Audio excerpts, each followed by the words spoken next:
నమస్తే, నేను Roja. Welcome to special debate. America అధ్యక్షుడు డొనాల్డ్ ట్రంప్కు సొంత దేశంలోనే భారీ రాజకీయ న్యాయపరమైన ఎదురుదెబ్బ తగలబోతోందా? ప్రపంచ దేశాలపై సుంకాల కత్తి ఊపుతూ అమెరికా ఫస్ట్ విధానాన్ని అమలు చేస్తున్న ట్రంప్కు ఇప్పుడు అమెరికాలోని 25 రాష్ట్రాలే ఎదురుతిరిగాయా? అమెరికా ఆర్థిక ప్రయోజనాల పేరుతో విధిస్తున్న టారిఫ్లు నిజంగానే దేశ ప్రయోజనాల కోసమా లేక రాజకీయ ఎజెండా కోసమా? ఇదే ఇప్పుడు ప్రపంచ వాణిజ్య రంగంలో హాట్ టాపిక్గా మారింది. ప్రపంచంలోని దాదాపు 60 దేశాలపై ట్రంప్ ప్రభుత్వం కొత్త టారిఫ్లు విధించింది. 10% నుంచి 12.5% వరకు సుంకాలు విధిస్తూ అమెరికా మార్కెట్లోకి వచ్చే దిగుమతులను నియంత్రించే ప్రయత్నం చేసింది. ఈ జాబితాలో భారత్ కూడా ఉంది. కానీ ఇప్పుడు అమెరికాలోని 25 రాష్ట్రాలు ఏకంగా కోర్టు మెట్లెక్కాయి. ట్రంప్ ప్రభుత్వం అధికార దుర్వినియోగానికి పాల్పడుతోందని సుప్రీంకోర్టులో ఎదురుదెబ్బ తగిలిన తర్వాత కొత్త కారణాలు చూపించి మళ్లీ అదే టారిఫ్లను అమలు చేస్తోందని ఆరోపిస్తున్నాయి.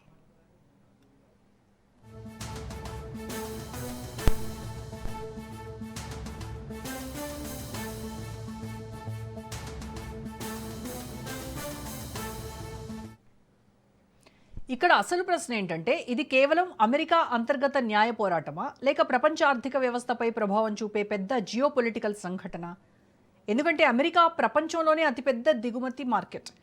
అమెరికా మార్కెట్లో ఏ చిన్న మార్పు వచ్చినా దాని ప్రభావం చైనా నుంచి భారత్ వరకు, యూరప్ నుంచి దక్షిణాసియా వరకు కనిపిస్తుంది. ప్రత్యేకంగా భారత్ విషయానికి వస్తే ఐటీ సేవలు, ఫార్మా ఉత్పత్తులు, ఆటో కాంపోనెంట్స్, టెక్స్టైల్స్, ఇంజనీరింగ్ ఉత్పత్తులు ఇలా అనేక రంగాలు అమెరికా మార్కెట్పై ఆధారపడి ఉన్నాయి.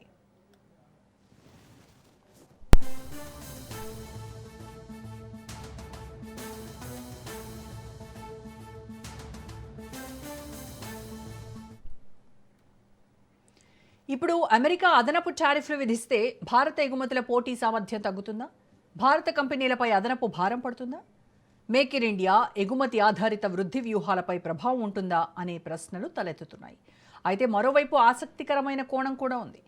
ఈ టారిఫ్లపై అమెరికాలోని రాష్ట్రాలే తిరుగుబాటు చేయడం. సాధారణంగా విదేశాంగ విధానం, వాణిజ్య విధానం ఫెడరల్ ప్రభుత్వ పరిధిలో ఉంటాయి. కానీ ఇప్పుడు రాష్ట్ర ప్రభుత్వాలు, వ్యాపార వర్గాలు, దిగుమతిదారులు కలిసి ట్రంప్ విధానాలను సవాల్ చేస్తున్నాయి. అంటే అమెరికాలోనే ట్రంప్ ఆర్థిక జాతీయవాదానికి వ్యతిరేకంగా ఒక కొత్త ఫ్రంట్ తెరుచుకుందా అనే చర్చ మొదలైంది.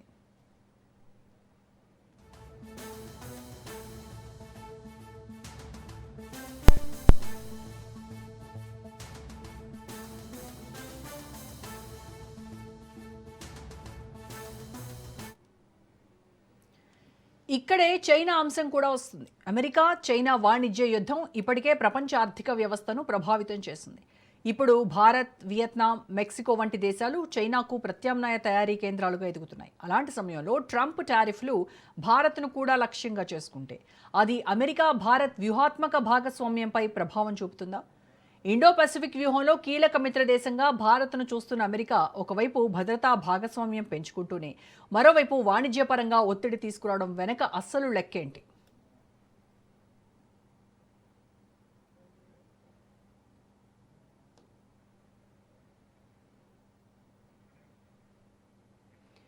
ఇంకో పెద్ద ప్రశ్న ఏంటంటే, ఈ టారిఫ్లు నిజంగా అమెరికా ఉద్యోగాలను కాపాడతాయా లేక అమెరికాలోని ధరలను పెంచి వినియోగదారులపై భారం మోపుతాయా?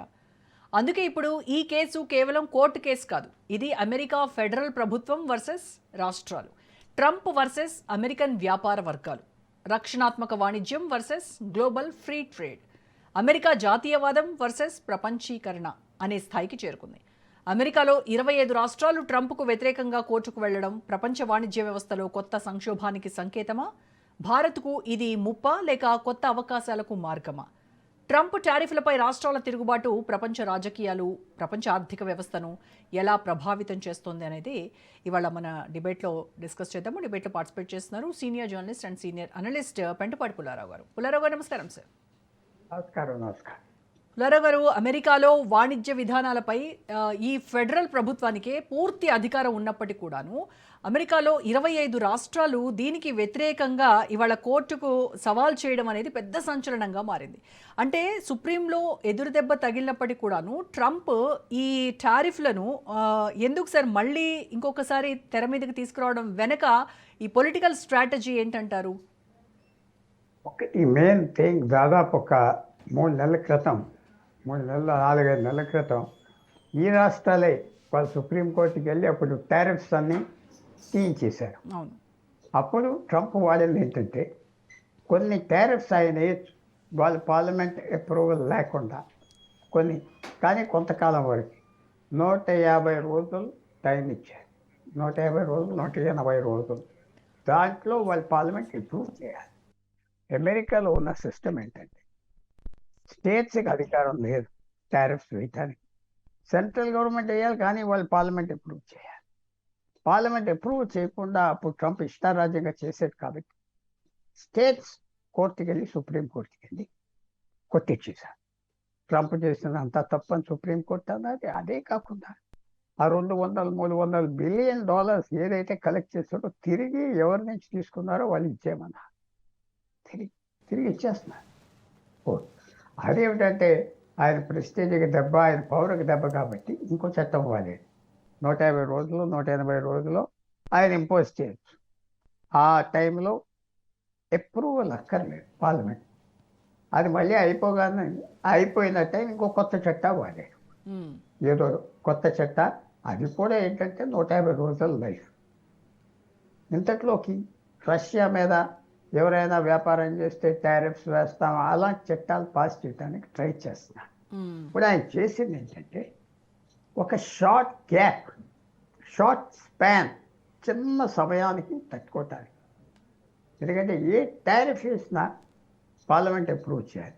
వాళ్ళ పార్లమెంట్లో ట్రంప్కి మెజారిటీ ఉండేనా కొన్ని రాష్ట్రాలకి ఇలాంటి టారిఫ్స్ ఇబ్బంది కలిగిస్తున్నాయి కాబట్టి వాళ్ళు ఒప్పుకోరు, పాస్ అవ్వదు. అందువల్ల ఆయన ఎగ్జిక్యూటివ్ యాక్షన్ అంటే డైరెక్ట్గా ప్రెసిడెంట్ అథారిటీ వాడుతున్నాడు. కానీ అథారిటీ 150 రోజులు, 180 రోజుల్లోనే వాళ్ళు. ఎప్పుడైతే ఆయన మళ్ళీ వాళ్ళ పార్లమెంట్ అప్రూవల్ తయారు అది ల్యాప్స్ అయిపోతాయి. ల్యాప్స్ అయిపోతే ఏం చేస్తాడు, మళ్ళీ ఇంకో ఇలాంటి ఎమర్జెన్సీలో వాడతాడు. ఆయన టైం పాస్ చేస్తున్నారు. ఆయన మాటకి వాల్యూ ఉన్నది అని ఇంటర్నేషనల్గా చూపెట్టుకుంటారు. లేకపోతే అందరు నవ్వుతారు కదా, టారిఫ్స్ అంత హడావిడి చేసాడు, వాడికి పవర్ లేదు. సో అది చేసే ట్రంప్ వ్యవహారం. అంటే దీన్ని జస్ట్ ఒక లీగల్ ఫైట్ లాగా చూడాలంటారా? లేదు అని అంటే అమెరికాలో బలపడుతున్నటువంటి ఒక పవర్ స్ట్రగుల్గా చూడాలంటారా? ఎకనామిక్ కదా చూడాలి. ఎందుకంటే వాళ్ళు పెద్ద పర్సనాలిటీ యాంగిల్ ఉండవు అమెరికాలో. వ్యక్తిగత యాంగర్స్, కక్షలు మన దేశంలో ఉన్నట్టుగా బంగ్లాదేశ్లో, పాకిస్తాన్లో ఉండవు. ఎందుకంటే ప్రెసిడెంట్ 8 సంవత్సరాలు చేసి వెళ్ళిపోతాడు. ఈవేళ 3 మాజీ ప్రెసిడెంట్స్ బ్రతుకున్నారు. George Bush, Bill Clinton and Obama and Joe Biden. 4. అసలు వాళ్ళకి ఏమైనా పవర్ ఉన్నదా? వాళ్ళకి ఏమైనా గ్రూప్స్ ఉన్నాయా? వాళ్ళ మాట ఎవరైనా ఎత్తుతున్నారా? 4 ఉన్నారు. సో అది పని అయిపోయింది. ఒక పర్సనాలిటీ కక్షలు సాధించేది లేదు. మన దేశంలో లాగా ఎవడైతే ఎలక్ట్ అవుతాడో ఇంకా కుర్చీ పట్టుకొని ముఖ్యమంత్రి అవనే, ఎంపీ అవనే, ఆ పార్టీ అవనే అలా కాసుకుని 40 సంవత్సరాలు, 50 సంవత్సరాలు వాళ్ళే ఉంటారు. అందువల్ల ఆ ప్రాబ్లం అక్కడ లేదు, కక్షలు లేవు. ఇంకొక పాలసీ, ఆ రాష్ట్ర గవర్నర్లు, ఆ రాష్ట్రలో ఉన్న అధికారులు ఏం ఫీల్ అవ్వారంటే ఇది మనకి తప్పకుండా మంచిది కాదు, మన రాష్ట్రానికన్నా ఎదిరిస్తున్నారు. ట్రంప్ని ఎదిరించి ఆ ట్యాక్సెస్ వేయటం వల్ల వాళ్ళ ప్రాబ్లం ఏంటంటే ట్యాక్స్ వేయటం ఆ రాష్ట్రాలకి ఉపయోగపడే వాటి మీద టారిఫ్స్ వస్తాయి. ఫర్ ఎగ్జాంపుల్, ఒక కార్ ఫ్యాక్టరీ ఉన్నది ఒక రాష్ట్రం, 1000 మందిని ఎంప్లాయ్ చేస్తారు. ఆటో పార్ట్స్ రావడానికి ఇప్పుడు వరకు ట్యాక్సెస్ లేవు. ఇప్పుడు 15% ట్యాక్సెస్ పడుతున్నాయంటే అది కారు తక్కువ చేస్తారు కదా. సో వాళ్ళ ఎకనామిక్ ఇంట్రెస్ట్ వాళ్ళు కోర్టుకి వెళ్తున్నారు. ఎస్, ఎక్కువ మంది దాంట్లో డెమోక్రాట్స్ ఉంటారు కరెక్ట్గానే, బట్ అది ఆబ్జెక్టివ్. ఏదో కక్ష ట్రంప్కి బుద్ధి చెప్పాం. ఇలా మన దేశంలో ఉన్నాయి ఉండవు, పర్సనాలిటీస్ క్లాషెస్ లేవు, మర్చిపోతారు. ఇంకా ట్రంప్కి ఒక 700-800 రోజులు ఉన్నాయి. ఆ 700-800 రోజుల తర్వాత ఆయన మనిషి వచ్చినా ఆయన ఎవడు పట్టించుకోడు. ఎందుకంటే ఇన్ఫ్లుయెన్స్ అనేది ఆయన అధికారంలో ఉన్నప్పటి వరకే. అది వాళ్ళకి ఉన్న ఎకనామిక్ ఇంట్రెస్ట్ ట్రంప్ కన్సల్ట్ చేయకపోవటం, వాళ్ళ రాష్ట్రాలకి ఇబ్బంది కలగటం ఆ ఇంపోర్ట్స్ వల్ల. ఇంపోర్ట్స్ మీద ఎక్కువ టారిఫ్స్ వేస్తే సో కోర్టుకి వెళ్ళి వీడికి హక్కు లేదు, ఈ వాడే చట్టా కూడా వాడుకోవడం, ఇది అనవసరంగా వాడుతున్నదని వెళ్ళాడు. చూడాలి సుప్రీంకోర్టు ఏమంటారు అని.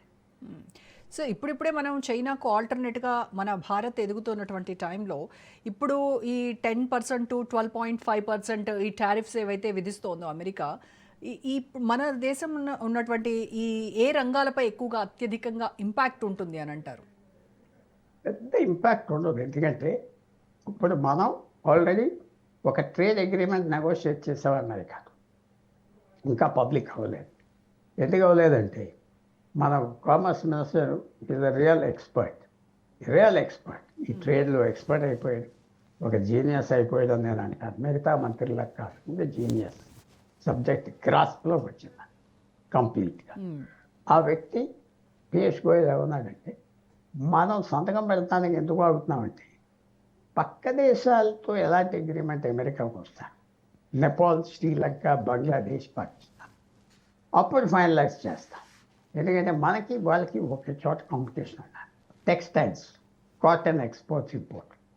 టెక్స్టైల్స్లో భారతదేశం మీద 15% వేసి వాళ్ళ మీద టారిఫ్ 10% వేస్తే మన వ్యాపారాలు విపరీతంగా దెబ్బతినేస్తాయి. సో వెయిట్ చేస్తాం. సో ఇంకా అంత ఇంపాక్ట్ ఉండదు. ఆల్రెడీ మినిస్టర్ ఏమన్నాడంటే రాబోయే అగ్రిమెంట్ కంటే ఈ పన్నులు ఎక్కువ ఉంటాం, ఇప్పుడు వేసి దానికంటే తక్కువే ఉంటాయి. సో అది మనం పెద్ద ఇంపాక్ట్ ఉంటుందని అనుకోవట్లేదు. చాలా ఆశ్చర్యమైన విషయం ఏంటంటే ఒక టైంలో 50% ట్యాక్సెస్, టారిఫ్స్ భారతదేశం మీద వేశారు. ఆ టైంలో కూడా మనం ఎక్స్పోర్ట్స్ పెరిగింది, తగ్గలేదు, పెరిగింది. అంటే మనం పంపించే వస్తువు అలాగే మనకు కొన్ని ఎక్స్పోర్ట్స్ ఉంటాయి, వాళ్ళు మార్చలేరు, తీసేయలేరు. సో మనకు అంత ఇంపాక్ట్ లేదని నేను భావిస్తాను. రైట్. అయితే దీనివల్ల ఏమన్నా మన మేక్ ఇన్ ఇండియా ఈ లక్ష్యాలు ఏమన్నా దెబ్బతింటాయంటారా సార్? అది పెద్ద దెబ్బేం తీరదు. ఎందుకంటే మనం మర్చిపోవద్దు, అమెరికాకి మనమే ఎక్కువ ఎక్స్పోర్ట్ చేస్తాం ఇంపోర్ట్ చేసేదానికి. ఇప్పుడు గత ఫిబ్రవరి నెలలో ఎప్పుడైతే గల్ఫ్, ఈ హార్మోజ్ గొడవలన్నీ వచ్చినాయో మనం అమెరికా నుంచి గ్యాస్, పెట్రోల్ విపరీతంగా ఇంపోర్ట్స్ పెంచేసాం. సో మనకి ఈక్వల్ అయిపోతాయి. మనకి వాళ్ళకి పెద్ద తగాదా ఉండదు. అమెరికాకి మిగతా అన్ని దేశాలతో తగాదాలు పడుతున్నారు, మనతో కొద్దిగా ఉంటుంది. కానీ అంత మన మీద వాళ్ళు ఫారెన్ మినిస్టర్ మార్కో రూబియో ఉన్నారంటే, మేము తీసిన ప్రతి యాక్షన్ మిమ్మల్ని గుర్తుపెట్టుకొని చేస్తామని అనుకోవద్దు, మేము వరల్డ్ వైడ్గా చేసుకుంటున్నాం, అంతేగాని ఇది భారతదేశం మా దృష్టిలో ఉన్నది చేయట్లేదని మనం కూడా క్లారిఫికేషన్ ఇచ్చాం. దేర్ఫోర్ మనం కొంతవరకు ట్రంప్తో ఇబ్బందులు తప్పించుకున్నాం. ఎందుకంటే ఆయన ఇతర దేశాలతో తగాదాల్లో పడి ఆయన మా చెల్ల అవ్వపోవటంలో, కొన్ని సెట్బ్యాక్స్ కోర్ట్స్లో రావటంలో మన మీద ఇంట్రెస్ట్ తగ్గిపోయింది, ఇంట్రెస్ట్ తగ్గిపోయింది. భారతదేశం మీద అంత ఇంట్రెస్ట్ లేదు, ఏదో ఫ్రెండ్లీగా ఉందాం. ఆయన సలహాదారులు కూడా నిద్రలేసి అనవసరంగా భారతదేశంతో తగువేంటి అని తగ్గిపోయాయి. మీరు అన్న మాట, మన చైనాతో ఏదో పోటీ చేస్తారు, మన చైనాతో ఎక్కడ పోటీ చేయట్లేదు. ఈవెన్ అమెరికా చేయలేదు, యూరోప్ చేయలేదు. వాళ్ళే ఫ్యాక్టరీ అమెరికా. వాళ్ళు మూసేస్తే మేము ఎక్స్పోర్ట్ చేయమంటే కొలాప్స్ అయిపోతాయి American industry and European industry. China అలాంటి స్థితి తెచ్చుకున్నది. చైనాకి మనం న్యాచురల్గా వచ్చిందా ఇంజనీరింగ్ స్కిల్, న్యాచురల్గా ఎప్పటి నుంచో పుట్టికతో వచ్చిందా, వాళ్ళు అనుకున్నట్టుగా అవ్వచ్చు. వాళ్ళు చేసే ప్రొడక్షన్, వాళ్ళు చేసే ఆర్గనైజేషన్ ఎక్కడ ఆశ్చర్యమైన ఎలా చేస్తున్నా మనం అంత చేయలేమే. మనం బేసిక్ గుర్తు చేస్తాం. నిన్న కామర్స్ మినిస్టర్ ఏమన్నాడు, మన దేశంలో బిలియనర్స్ పిల్లలు ఐస్ క్రీములు తయారు చేసి అది స్టార్టప్స్ అంటున్నారు అన్నాడు. అది మీరు విన్నారో లేదు? ఐస్ క్రీమ్స్ తయారు చేసి ఏదో బ్రాండ్ పెట్టి, లేకపోతే ఇంకో ఫాస్ట్ ఫుడ్స్ పెట్టి, అది మేము స్టార్టప్ అంటే కొత్త ఇండస్ట్రీ పెట్టాం కదా. స్టార్టప్ అంటే కొత్త ఇండస్ట్రీ పెట్టాం కాదు. స్టార్టప్ అంటే అసలు ఎవరో పెట్టాం కొత్త. మన దేశం ఏమంటారు, ఇన్నోవేటివ్ ఎప్పుడు ఎవరు చేయను. కానీ ఏదో ఫుడ్ ఐటమ్స్తో పెద్ద రెస్టారెంట్ పెట్టాం, రోజు 50,000 మందికి సప్లై చేస్తాం ఫుడ్ అంటే స్టార్టప్ కాదు. అది చేస్తున్నారు. Ice cream, luxury ice cream చేస్తున్నారంటే రిలయన్స్ ఎవరో స్టార్ట్ చేశారు, రిలయన్స్ కుటుంబంలో అని కామర్స్ మినిస్టర్ అది పేరు ఎత్తకుండా చెప్పాడు. అవి స్టార్టప్స్ కాదు. స్టార్టప్స్ అంటే ఆ స్పేస్ స్టార్టప్ అలాంటి స్టార్టప్స్. సో మనం చైనాతో, నేను అంటున్నానంటే చైనాతో పోల్చుకోవటం కష్టం. అసలు ఈవేళ పెద్ద ఇంటర్నేషనల్ డిబేట్, అసలు చైనాతో పోటీ చేసే శక్తి సమయం అయిపోయిందా అమెరికా అని వచ్చింది. ఏం చేయలేము, ఏం చేయలేము అని యూరోప్ కూడా చేతులు ఎత్తేసారు. అది కూడా వేరే వేరే పోరాడుతున్నారు కాబట్టి అసలు ఏం చేయలేరు. మనకేమిటంటే చైనాతో మనకు బ్రతకటం తప్పదు. ఎందుకంటే మనకు 3500 కిలోమీటర్ బోర్డర్ వాళ్ళు మన నెత్తి మీద కూర్చున్నారు. 1951 వరకు మన నేబర్ కాదు చైనా, మన నేబర్ అవ్వారు. అప్పటి నుంచి ఫుల్ ఫ్లెడ్జ్డ్గా మనకు సప్లై చేస్తారు, కానీ ఒక్కన్న మన మీద నొక్కేయటానికి ఉంటారు. మనం చేయలేము. ఇంకా డెవలప్ అవ్వి, ఇంకా సైన్స్ డెవలప్. ఎస్, యాపిల్ ఫ్యాక్టరీలు పెట్టించుకున్నాం, ఇంకో 2-3 వస్తే 1,00,000 మంది ఎంప్లాయ్ అవుతారు. అంతవరకే. పెద్ద పెద్ద నర్చర్ చేసి స్టార్టప్స్ $1 trillion ఏం కనపడలేదు. ఈవేళ మన పెద్ద ఇండస్ట్రీ ఏం చేస్తున్నారు? రిలయన్స్ పెట్రోల్ చేస్తున్నారు, అది కొత్త. అదానీ హార్బర్స్, కంటైనరు, ఎయిర్పోర్ట్, అదేమన్నా కొత్త? జిండల్ స్టీల్స్, లేకపోతే టాటా సాఫ్ట్వేర్ గొప్ప విషయం అనుకోండి. మిగతా అంతా బేసిక్ ఇండస్ట్రీ. స్టీల్ చేస్తున్నారు, కారులు చేస్తున్నారు. ఇలాంటివి ఒక new technology, sunrise technology, Elon Musk లాగా బోరింగ్ మషీన్స్, లేకపోతే స్పేస్ మషీన్స్, లేకపోతే స్పేస్లో ఎనర్జీ, లేకపోతే టెస్లా కార్స్, అదేం లేదు కదా. ఇంకా మనం అనుకోవచ్చు చైనా మనతో పోటీ చేస్తున్నా అనుకోవాలి కూడా, లేకపోతే చూడగానే భయపడిపోతాం. అందువల్ల కానీ వాళ్ళతో మనం కంపీట్ చేసే పరిస్థితి లేదు. అమెరికన్ ఫోకస్ చైనా మీద ఉన్నారు, కానీ కంట్రోల్ చేయలేదు. ఎప్పుడైతే చైనా మీద ట్యాక్సెస్ వేస్తున్నారో, చైనా వాళ్ళు కూడా అమెరికన్ ఇంపోర్ట్స్ మీద ట్యాక్సెస్ వేస్తున్నారు. వాళ్ళు కంట్రోల్ చేస్తున్నారు. రేర్ మినరల్స్ ఎవరి దగ్గర లేవు, వాళ్ళే డెవలప్ చేశారు. అయితే రేర్ ఎర్త్స్ అంటే ఎక్కడ దొరకని వాళ్ళు తయారు చేస్తారు, మ్యాగ్నెట్స్ అయి. అందువల్ల చైనా మీద అమెరికా ఫోకస్ అవ్వండి, భారతదేశం మీద అంత ఫోకస్ లేదు. మనం సింపుల్గా వాళ్ళ నుంచి ఇంపోర్ట్ చేసుకుని పెట్రోలియం అండ్ గ్యాస్ వాళ్ళు నోరు మూయించేసాం, మా ఎక్స్పోర్ట్స్ మీకే ఎక్కువ ఉన్నాయి, అది ఏది చెప్పుకోండి. భారతదేశం సర్వైవల్ స్టేజ్. ఎందుకంటే మనకి అన్ని విధాలుగా మెల్లిమెల్లిగా బయటకు వస్తున్నాం. మనం ఏదో 4th నేషన్ ప్రపంచంలో ఎకానమీ అంటాం కరెక్టే, కానీ ఇండివిజువల్ ఇన్కమ్ చాలా తక్కువ. ఇండివిజువల్ ఇన్కమ్ జనం ఎక్కువ ఉన్నారు కాబట్టి మన దేశం పెద్ద ఎక్కువ. సో ఇవన్నీ మీరు టారిఫ్స్కి మళ్ళీ వస్తే, అమెరికా ట్రంప్ పరువు కోసం కొత్త చట్టాలు వాడి 5 నెలలు 6 నెలలు టైం ఉంటుంది. అవి ఇప్పుడు కొత్తగా వేసేది 10-12%. దానికి లైఫ్ 150 రోజులు 180 రోజులు. దాని తర్వాత ఆటోమేటిక్గా ల్యాప్స్. మళ్ళీ పాత తీసుకొస్తారా ఎవరున్నారు? మళ్ళీ పాత తీసుకురావచ్చు 150 రోజులు అన్నాడు. సో మళ్ళీ పాత చట్టం మనం ఏదైతే టర్మ్ అయిపోయిందో అది తెస్తారు. ఎందుకంటే వాళ్ళు పార్లమెంట్ టారిఫ్స్ పాస్ చేయు, టారిఫ్స్కి వ్యతిరేకం. ఆయన పార్టీ ఫ్రీ ట్రేడ్ అంటారు. ఫ్రీ ట్రేడ్ అంటే అసలు ట్యాక్సే ఉండవు. అసలు ఫారెన్ ట్రేడ్కి పునాది అది 200 సంవత్సరాల పై. సో ఇప్పుడు ఈ టారిఫ్స్ ఇష్యూ వల్ల అమెరికా భారత్ మధ్య ఉన్నటువంటి ఈ పార్ట్నర్షిప్, అంటే స్ట్రాటజిక్ పార్ట్నర్షిప్ ఏమన్నా డ్యామేజ్ అయ్యేటువంటి ఛాన్స్ ఉన్నాయంటారు? ఎందుకంటే ఇండో పసిఫిక్ రీజియన్లో కనుక మనం చూస్తే ఒక కీలకమైనటువంటి డిఫెన్స్ పార్ట్నర్గా భారత్ని ఎంచుకుంది అమెరికా. మరి ఇటువైపు చూస్తేనేమో ఇంత హెవీ ట్రేడ్ ప్రెషర్ని ఎందుకు పెడుతోంది? దీని వెనక అసలు లెక్క ఏమైనా ఉందా? ఇంకా కాదు, మిస్కాల్కులేషన్ అంటున్నారు. ట్రంప్ చేసింది మిస్కాల్కులేషన్. చైనాతో పోరాడాలంటే యూరోపియన్స్తో మంచిగా ఉండాలి, యూరోపియన్స్తో చెడుగా ఉన్నారు వాళ్ళ పార్ట్నర్స్. ఇండియాతో చెడుగా ఉన్నారు, జపాన్తో కొరియాతో 75 సంవత్సరాల అగ్రిమెంట్స్ ఉన్న వాళ్ళు లెక్కలేదు అన్నారు. సో ట్రంప్ మీద చాలా క్రిటిసిజం వచ్చింది. న్యాచురల్ పార్ట్నర్స్ని కొంచెం డీలింగ్ డిప్లొమాటిక్గా చేస్తుంటే ఇవన్నీ చేయొద్దు, మర్యాద లేకుండా చేసేది. కాబట్టి ఈవేళ ఐసోలేట్ అయిపోయాడు. పవర్ఫుల్ కంట్రీ కాబట్టి ఎవడే వంచలేదు. ఇప్పుడు ఇరాన్లో ఇరుక్కుపోయాడు, ఇంకా నీరసం అయిపోయింది. ఇంకా వాళ్ళ పవర్, అధికారం, శక్తి తగ్గిపోతారు. ఇరాన్లో ఇరుక్కుపోయాక తెలియక కొన్ని విషయాలు దిగాక ఇది తప్పు చేసామని తెలిసి ఎలా దిద్దుకుందాం చూస్తున్నారు. యూరోప్ అన్ని దేశాలు సింపుల్గా వాచ్ చేస్తున్నాయి, కోఆపరేట్ చేయట్లేదు. యూరోప్కి ఏంటంటే అమెరికాతో పొత్తు పెట్టుకుంటే సాయంకాలం రేపు పొద్దున్నకి మళ్ళీ మర్చిపోతాడు, పొద్దున్నకి మర్చిపోతాడు, విలువ లేదని ఒక నిర్ణయానికి వచ్చారు. వాళ్ళు ఏం చేయాలో వాళ్ళకి తెలియదు. సో ఓవరాల్గా చూస్తే ఈ కన్ఫ్యూజన్, అమెరికా యూరోప్ మధ్యన problems, America Japan Korea India మధ్యన కాన్ఫిడెన్స్ లేదు, ఏం చేస్తాడో ఏం చెప్పాడో లేదు. కాబట్టి చైనాకి చాలా ఈజీ అయిపోయింది లైఫ్. ఎవరైతే అందరూ కలిసి వ్యతిరేకిస్తే చైనాని, చైనా కూలిపోతారు. చైనా ఎక్స్పోర్ట్ ఎకానమీ, ఎక్స్పోర్ట్ మీద ఆధారపడి ఉంటుంది. అందరూ మేము ఎక్స్పోర్ట్స్ 5% తగ్గిస్తున్నామంటే అయిపోయింది చైనా.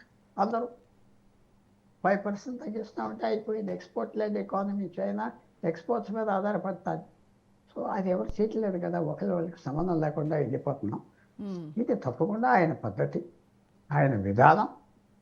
అమెరికా బలం తగ్గించిందా, ప్రెస్టీజ్ తగ్గించిందా, పెద్ద ప్రశ్నలు వస్తున్నాయి అమెరికన్ ఎస్టాబ్లిష్మెంట్. ఎవరైతే డొనాల్డ్ ట్రంప్ వెళ్ళిపోయాక ఇంకా థింక్ ట్యాంక్స్ అవన్నీ ఉంటాయి, వందలు ఉన్నాయి యూనివర్సిటీస్.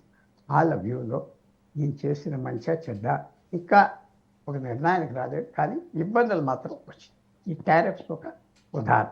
యా, అంటే దాదాపుగా 60 దేశాల పైన ఈ టారిఫ్స్ ఇంపాక్ట్ పడుతుండడంతో ప్రపంచవ్యాప్తంగా చూస్తే ఏమైనా ఈ కొత్త ట్రేడ్ వార్ ఏమైనా మొదలయ్యేటువంటి అవకాశం ఉందా అనే అనుమానాలు కూడా వస్తున్నాయి. ఆయన ఒకనప్పుడు 25% వేసేది కదా, ఇప్పుడు 14-12% అవుతుంది కదా, ఇప్పుడు పట్టించుకోవట్లేదు. ఇతనితో పట్టించుకుంటే మన పని అవ్వదు. మనం రేపు లివ్ విత్ ఇట్, దీంతో మనం బ్రతకాలి. ఇది బాగోలేదు అంటే మనం సాగదు. సో దే ఆల్ అకామిడేటివ్ అయిపోయారు. అకామిడేటివ్, అతనితో అడ్జస్ట్ అయిపోదాం, టైం పాస్ చేసేద్దాం. పరిస్థితులు బాగోలేదు. ప్రపంచం మొత్తం అన్ని చోట్ల తగులు ఉన్నాయి. యూరోప్ అంతా రష్యా యుక్రెయిన్ తగు, ఏషియా అంతా ఇరాన్ తగు, ప్రపంచం అంతా ఒక అయోమయంగా ఉన్నది. ఎంతవరకు పాకిస్తాన్ యుద్ధం స్టార్ట్ అయినప్పుడు ఒక ఇరాన్, ఇజ్రాయెల్, అమెరికా మూడు దాదాపు 15 దేశాలు ఉన్నాయి ఇన్వాల్వ్ అవి. సో చాలా అయోమయంగా ఉన్నది. ఇది అంటే గ్లోబల్ ఫ్రీ ట్రేడ్ పోయి ఇప్పుడు పూర్తిగా ఒక ఎకనామిక్ నేషనలిజం యుగం వైపు వెళ్తున్నాము మనం అనిపిస్తోంది. అదైతే కరెక్ట్. అది పనిచేస్తుందా పనిచేయదా అది విషయం. ఒకనప్పుడు దాదాపు 30 సంవత్సరాల క్రితం general agreement on trade and tariffs తీసి వరల్డ్ ట్రేడ్ ఆర్గనైజేషన్ పెట్టి అన్ని దేశాలకి ఒకే రూల్స్ పెట్టారు. అది 30 సంవత్సరాలు పనిచేసి, దానికి ఏమంటారంటే చైనా అడ్వాంటేజ్ తీసుకున్నది, దాని మీద చైనా పైకి వచ్చింది కాబట్టి ఇరగొట్టాల. అది జ్ఞాపకం పెట్టి చైనా అడ్వాంటేజ్ తీసుకున్నది ఆ అగ్రిమెంట్, సేమ్ రేట్స్ అందరికీ. సో దేర్ఫోర్ వాళ్ళు సబ్సిడైజ్ చేసి తక్కువ ధరలకు పంపిస్తే తక్కువ పడేది. చీప్ లేబర్, చీప్ పవర్, వాళ్ళ కరెన్సీ వాల్యూ వాళ్ళు తక్కువగా పెట్టి చేసేవారు. చైనా అడ్వాంటేజ్ తీసుకున్నారు కాబట్టి ఇలా చేద్దాం అనుకున్నారు. మరి ఇది పనిచేస్తుందా పనిచేయదా ఇక్కడ చూడాలి. చైనా అంటే చేస్తూ కూడా బయటికి ఎలా కనపడినా లోపల బాగోలేదు, అది మనం మర్చిపోకూడదు. బాగోలేదు, ఇబ్బందులు చాలా ఉన్నాయి, అన్ని తర్వాత బయటకు వస్తాయి. ప్రస్తుతం ఏంటంటే డొనాల్డ్ ట్రంప్ అందరినీ యునైట్ చేసి పోరాడవలసింది, అందరినీ డివైడ్ చేశారు. సో తప్పకుండా అది చైనా డామినేషన్ కింద ఉపయోగం. వరల్డ్ ట్రేడ్ కూడా సఫర్ అయింది. Trade is best. నేను చేసే వస్తువు చీపెస్ట్ వస్తువు మీరు కొనాలి, మీరు చేసేది నేను కొనాలి. సో ఇద్దరికి లాభం. ఇంటర్నేషనల్ ట్రేడ్ అంటే అదే theory. Cell the cheapest exports, by the cheapest imports. ఆ రూల్ నిజంగా మనం పాటిస్తే అసలు మన దేశంలో ధాన్యం వేయకూడదు. ఎందుకంటే ఇక్కడ పండించే ధర మనం నార్త్ వియత్నాం, థాయిలాండ్ ఆ దేశాల నుంచి ఇంపోర్ట్ చేస్తే సకానికి వస్తాయి. సకాన్ ఎందుకంటే రోజు వర్షం పడుతుంది. ఈక్వేటర్లో ఉన్నారు, మంచి మట్టి ఉన్నది, లక్షల సంవత్సరాలు బట్టి నదులు తీసుకొచ్చిన మట్టి టిబెట్ నుంచి.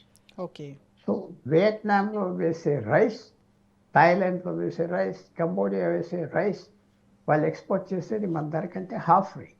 అక్కడి నుంచి కొనాలి, ఇక్కడ పెంచి ఇది అది ఇంటర్నేషనల్ ట్రేడ్ అంటే అది రియల్ ట్రేడ్. రియల్ ట్రేడ్ అది జరుగుతుందా అంటే ఎక్కడ జరగట్లేదు. Okay, thank you so much Pullarao గారు.